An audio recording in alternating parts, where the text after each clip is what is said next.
Hey everyone, welcome back to Automate and it's your host Akarshit Alak. Today I'll be talking about something which has been making headlines in the auto as well as the energy sector, which is ethanol blending in fuel. You must have heard about E10, E20, E30 and must have got confused like what it is, how does it affect your engine, how does it affect the environment. So don't worry, I am here and let's figure it out together. So the first question, what is ethanol? Ethanol is basically an alcoholic based fuel which is made up of sugarcane, corns and grains. Yep, that is the same which is used in alcoholic drinks, but it is not for you, it is for your engine. So what is ethanol blending, you may ask? It is nothing. When ethanol is mixed with your normal petrol, it is known as ethanol blending.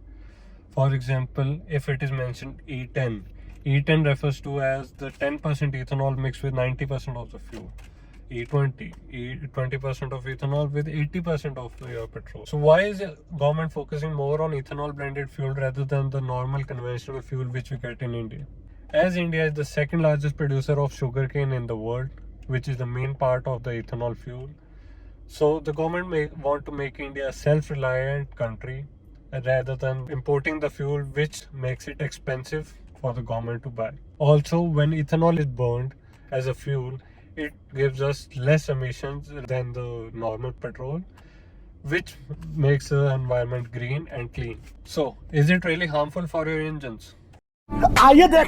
First, if your car is a pre-2010 and a carbureted one, then you might face issues like a less pickup. Second, you might face some rust in certain areas of your engine.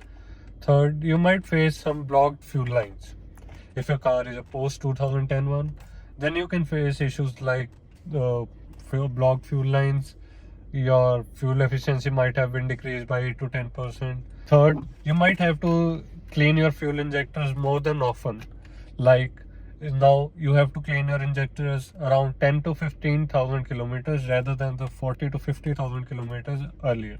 And if your car is a post 2023 one, then you don't have to worry about anything. Your car is compatible with the E10, E20 fuel and your car is a good to go. Rather, you must have felt like your car's pickup has been increased or your car's fuel efficiency has been a little on the higher side. So now you must have been wondering like how do you know that which fuel has how much percent of ethanol?